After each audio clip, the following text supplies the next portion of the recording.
দৈনিক সমকাল আজকের প্রধান শিরোনাম, আওয়ামী লীগের প্রস্তাবিত কমিটিতে পদ বাণিজ্য। এই খবরে বলা হচ্ছে, টাকার বিনিময়ে বিতর্কিত ও অপরাধীর নাম প্রস্তাব করা হয়েছে। 10 থেকে 50 লাখ টাকা নিয়েছেন শীর্ষ নেতারা। দামি গাড়ি উপঢৌকন দিয়ে পদ পাচ্ছেন হত্যা মামলার আসামি। সমকালের আরেকটি খবর, সম্পর্ককে নতুন রূপ দিতে চায় ঢাকা বেজিং। প্রধানমন্ত্রী আগামী 8ই জুলাই চীন যাচ্ছেন।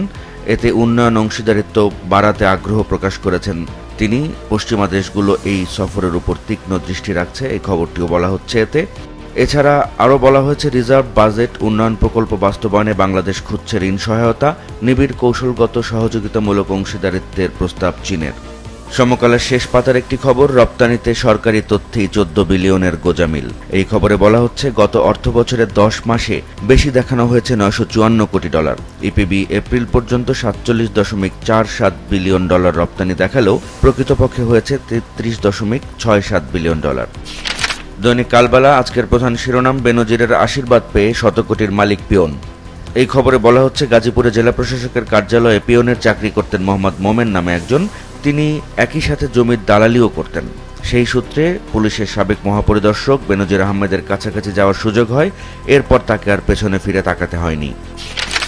বাংলাদেশ প্রতিদিন তাদের প্রধান শিরোনাম, শিক্ষক আন্দোলনে বন্ধ ক্যাম্পাস। এটি দেশের পাবলিক বিশ্ববিদ্যালয়গুলোতে শিক্ষকদের টানা যে কর্মসূচি চলছে, কর্মবিরতির, পেনশন স্কিমের থেকে তাদেরকে বাতিলের দাবিতে, সেই কর্মসূচির খবর এবং এই কর্মসূচি সংক্রান্ত আরও 3টি সাক্ষাৎকার ভিত্তিক প্রতিবেদন করেছে বাংলাদেশ প্রতিদিন, যার শিরোনাম, বিশ্ববিদ্যালয় সংকটের সমাধান কিভাবে। এখানে ডক্টর এ কে আজাদ চৌধুরী বলেছেন, প্রধানমন্ত্রীর সঙ্গে বৈঠকেই সমাধান সম্ভব। ডক্টর এস.এম.এ. ফায়েজ বলেছেন, শিক্ষা গবেষণা কার্যক্রম বন্ধে ক্ষতিগ্রস্ত হচ্ছে দেশ। ডক্টর সৈয়দ মঞ্জুরুল ইসলাম তিনি বলেছেন, দ্রুত সমাধানের পথ খুঁজতে হবে। বাংলাদেশ প্রতিদিনের আরেকটি খবর, বেনজির মতিউরের বিরুদ্ধে ধারাবাহিক আইনি ব্যবস্থা। এটি দুদকের আইনজীবী সাংবাদিকদের গতকালকে বলেছেন, সেই খবরটি দিয়েছে বাংলাদেশ প্রতিদিন। এছাড়াও এ সংক্রান্ত আরও 2টি খবর আছে, সাদিক অ্যাগ্রো এবং অবৈধ সম্পদ অর্জন বিষয়ক। সাদিক অ্যাগ্রো বিষয়ক খবরটিতে বলা হচ্ছে, আবারও অভিযান দুদকের, জব্দ 6 নিষিদ্ধ গরু। অন্যদিকে রাজুক পরিচালক মোবারক ও তার স্ত্রীর বিরুদ্ধে মামলা করেছে দুদক। এই খবরটিও দিয়েছে বাংলাদেশ প্রতিদিন এক কলামের একটি প্রতিবেদনে। বাংলাদেশ প্রতিদিনের প্রথম পাতার শেষ দিককার খবর, বিএনপির সমাবেশ, হামলা, গুলি। খালেদা জিয়ার মুক্তির দাবিতে জেলায় জেলায় গতকাল বিএনপির সমাবেশ ছিল, কর্মসূচি ছিল, সেইখানে হামলার ঘটনা নিয়ে এই খবরটি। দৈনিক যুগান্তর তাদের প্রধান শিরোনাম, শিক্ষকদের সঙ্গে আজ ওবায়দুল কাদেরের বৈঠক, কর্মবিরতিতে স্থবির ক্যাম্পাস।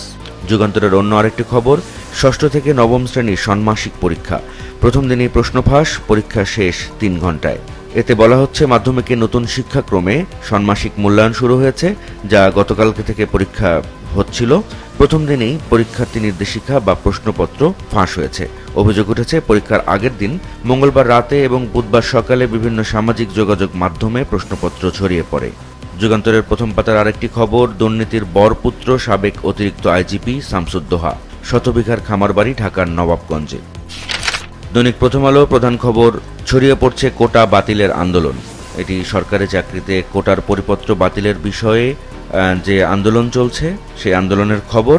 এই সংক্রান্ত আরেকটি সংবাদ এতে রয়েছে। এতে বলা হচ্ছে, কোটার পরিপত্র বাতিল বিষয়ে উচ্চ আদালতে শুনানির জন্য দিন ধার্য আছে আজ। বিশ্ববিদ্যালয় অচল, মন্ত্রীর সঙ্গে বৈঠকের অপেক্ষায় শিক্ষকরা, এই শিরোনামে সর্বজনীন পেনশনের বিরুদ্ধে শিক্ষক আন্দোলনের খবর দিয়েছে প্রথম আলো। এতে বলা হচ্ছে, শিক্ষক সমিতি ফেডারেশনের মহাসচিব বলেছেন, আজ সড়ক মন্ত্রীর সাথে বৈঠক হবে, তবে এ নিয়ে সরকারি কোনো ভাষ্য পাওয়া যায়নি এখনো। সংসদে প্রধানমন্ত্রী ভারতকে ট্রানজিট দেওয়ার বিষয়ে কথা বলেছেন, সেই খবর দিয়ে প্রথম আলোর প্রথম পাতায় প্রথম কলামে যে সংবাদটি ছাপা হয়েছে তার শিরোনাম, সংসদে প্রধানমন্ত্রী ট্রানজিট দেওয়ায় কি ক্ষতি হচ্ছে। প্রথম আলোর শেষ পাতার একটি খবর, আওয়ামী লীগ নেতার স্বার্থে অটোরিকশায় নতুন যন্ত্র।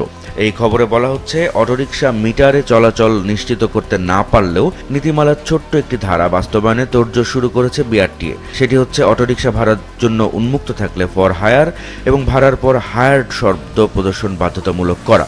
এই খবরে আরও বলা হচ্ছে, টাঙ্গাইল জেলা আওয়ামী লীগের একজন নেতা ও ব্যবসায়ী তিনি একটি যন্ত্র আমদানি করেছেন। এই যন্ত্রটি বিক্রির জন্যই বিআরটিএ এই তোড়জোড় শুরু করেছে। দ্য ডেইলি স্টারের প্রধান শিরোনাম, পিএমস visit to China, Dhaka to seek $20 billion fresh loan from Beijing. Daily স্টারের আরেকটি খবর, ensure same pension scheme for all. সবার জন্য একই ধরনের পেনশন নীতি বাস্তবায়নের যে মতামত দিয়েছেন বিশেষজ্ঞরা, তা দিয়ে এই খবরটি।